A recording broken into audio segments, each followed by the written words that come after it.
Next gen நேயர்கள் அனைவருக்கும் இனிய நல்வாழ்த்துக்கள். எல்லோரும் நன்றாக இருப்பீர்கள். இப்பொழுது 2026 மாசி மாதம் 12 ராசிக்காரர்களுக்கு எப்படிப்பட்ட பலன்களை தரும் அப்படிங்கிறத பார்த்தலாம்.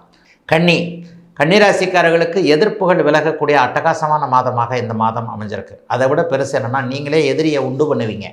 உங்களுக்கு ஒரு எதிரி கிடைப்பார், எதிரி பக்கத்திலே இருப்பார்.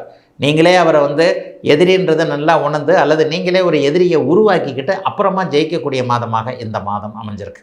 எதிர்ப்புகள் இருக்கும். ஏன்னா 6ஆம் இடத்திலேயே செவ்வாயும் புதனும் இந்த மாதத்தின் பெரும்பகுதி நாட்கள் இணைஞ்சிருக்கிறாங்க. 6ஆம் இடத்துல இணைஞ்சிருந்து குருவின் பார்வையில் இருந்தால் என்ன நடக்கும் அப்படின்னு பார்த்தீங்கன்னா, பக்கத்திலேயே ஒரு எதிரியை வச்சுருப்பீங்க. எதிரின்னு தெரிஞ்சே வச்சே இருப்பீங்க. டீ குடிச்சிக்கிட்டே உங்கள் தோல் மேலே கை போட்டுக்கிட்டு வாங்க மச்சான் போங்க மச்சான்னு பேசிக்கிட்டே உங்களை அப்படியே பெருசளவில் பின்னால் காலவாரி விடக்கூடிய ஒருவர் இந்த மாசி மாதத்தில் இருப்பார். ஆனால் இந்த விஷயங்களை எல்லாம் அப்படியே உணர்ந்து கொண்டு ஒரு யோகியின் மனநிலைமையில் அப்படியே சகித்து கொண்டு அதன் பிறகு அவைகளை ஜெயிக்கக்கூடிய அமைப்பு கன்னிராசிக்காரர்கள் எல்லோருக்குமே இப்போது கண்டிப்பாக உண்டு.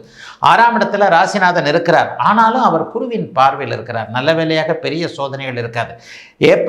மாசி மாதம் 20ஆம் தேதி வரைக்கும் சற்று ஒரு மாதிரியான பின்னடைவுகள் இருந்தாலும் கூட 20ஆம் தேதிக்கு பிறகு உச்ச சுக்கிரன் ராசியை பார்க்க போவது, 7ஆம் இடத்திலிருந்து சனியை அவர் சுபத்துவப்படுத்த போவது என்பது சொந்தக்காரங்க பந்தக்காரங்களாம் இது வரைக்குமே கிடைச்சி வந்திருந்த ஒரு கெட்ட பேரெல்லாம் அப்படியே நீக்கிக்கிட்டு இவரை மாதிரி உண்டுமான்னு சொல்லிட்டு யாராவது ஒருத்தர் கை கொடுக்கக்கூடிய தன்மை, நட்புகள் உறவுகள் போன்றவைகள் கை கொடுக்கக்கூடிய தன்மைகள் இப்போது கண்டிப்பாக கன்னிராசிக்காரர்களுக்கு வந்துடுது. மாசி மாதம் 20ஆம் தேதிக்கு பிறகு உங்களுடைய மனநிலைமை ரொம்ப பெரிய அளவில் சீராகவே இருக்கும்.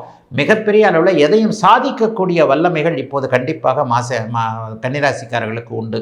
என்ன இந்த விஷயத்தை இவராக செஞ்சார் அப்படின்னு கொஞ்சம் யோசிக்கக்கூடிய அளவிற்கு இத்தனை திறமைகளை எப்படி இவர் உள்ளுக்குள் மறைத்து வைத்திருந்தார் என்பதை உங்களுக்கு அப்படியே மற்றவங்க யோசிக்கக்கூடிய அளவிற்கு அலுவலகத்திலேயோ வீட்டிலேயோ தொழிலேயோ வியாபாரத்திலேயோ நீங்கள் சாதிக்கக்கூடிய அமைப்புகள் இப்போது உண்டு. சிலருக்கு இந்த மாசி மாதத்தில் கடன் வருங்க. என்ன கடன் வரும்? ஹவுசிங் லோன் வரும், அல்லது ஏதாவது வண்டி வாகன கடன். புதிதாக ஒரு பொருள் சேர்க்கை மாசி மாத பிற்பகுதியில் உண்டு. வீடு வாங்குவது, வீட்டிற்கு அட்வான்ஸ் கொடுப்பது, வண்டி கிண்டி வாங்குறது, ஏதாவது ஒரு வகையில் நல்லவைகள், ஒரு பொருட்செலவு இருந்து ஒரு சுப செலவுகள் இருந்து அதன் மூலமாக பொருட்சேர்க்கைகள் இருக்கக்கூடிய அமைப்பு கன்னிராசிக்காரர்களுக்கு இப்போது இருக்கிறது. ராசிநாதன் 12ஆம் இடத்தை பார்க்கறதுனால சிலருக்கு பார்த்திங்கன்னா உள்ளூருக்குள்ளேயே மாநிலத்திற்குள்ளேயே ஏதாவது பயணங்கள் இருக்கக்கூடிய தன்மைகள் உண்டு.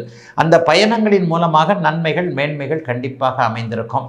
பொதுவாகவே மாசி மாதத்தில் உங்களுக்கு 12ஆம் அதிபதியும் 12ஆம் வீட்டை பார்க்குறாரா, வெளிநாடு வெளிமாநில தொடர்புகள் கிடைக்கும். சிலருக்கு Singapore, Malaysia, Australia, China, Indonesia போன்ற கிழக்கு திசை நாடுகளில் இருக்கக்கூடிய உறவுகளின் மூலமாக நல்லவைகள், அங்கிருந்து நல்ல தகவல்கள், அவர்கள் மூலமான பண உதவிகள் போன்றவைகள் கிடைக்கக்கூடிய நிறைவுகள் அதிகம் இருக்கக்கூடிய நல்ல மாதமாக அமைஞ்சிருக்குங்க மாசி மாதம் கன்னிராசிக்காரர்கள் எல்லோருக்கும்.